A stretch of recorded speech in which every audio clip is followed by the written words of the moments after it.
So I saw something on the news a little while ago that really upset me. The police had just made a huge drug bust, and they were destroying the 10,000 marijuana plants they had confiscated. Boo. Yes, boo, boo marijuana. Mind-warping, soul-ravaging destroyer of families. Boo indeed.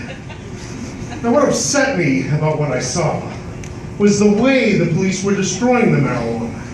They had this huge bonfire, and they were just throwing the plants into it. I don't know if it's lack of funding, or if they're short of manpower, or if they just haven't been properly educated about the dangers of marijuana. But the active ingredient in marijuana, the dangerous ingredient, tetrahydrocannabinol, or THC, as it is commonly called, isn't destroyed when marijuana is burned. That deadly toxin is still present in that smoke, ready to do who knows what damage, and who knows how many delicate ecosystems might be downwind of that site.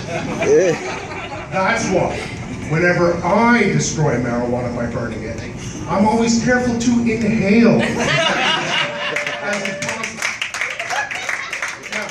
Now when I exhale, the smoke still bears the foul stench of the weed with its roots in hell.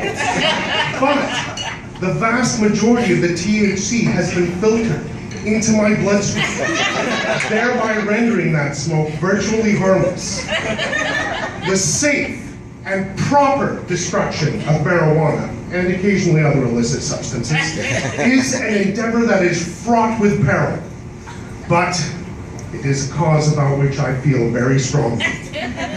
Usually, once a week, I'll make it to see my drug eradication administrator, Lower East Region.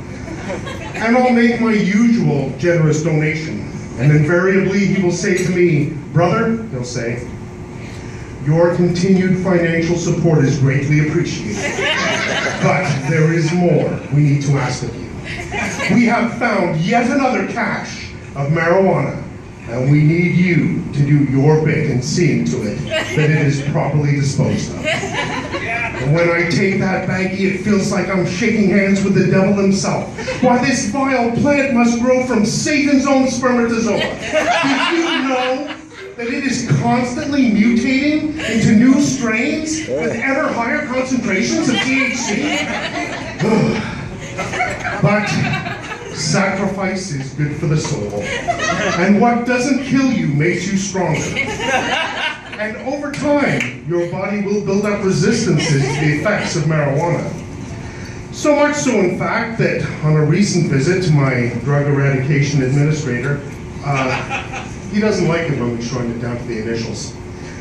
I said to him, "Brother," I said, "I feel like I could be doing even more for the cause. I feel that I could be destroying twice the amount of marijuana I am currently destroying on a weekly basis." And he said to me, "Brother," he said, "you have been a loyal and dependable supporter for all these many years, so I know I don't need to inform you of the dangers that accompany the destruction of marijuana.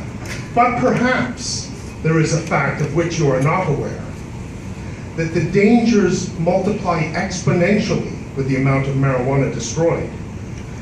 I couldn't in clear conscience burden you any further without some kind of indication that you are in fact up to the task. If only there was some way you could demonstrate you are as steadfast in your resolve as you claim to be. A more generous financial contribution might do the trick." So I've been quite busy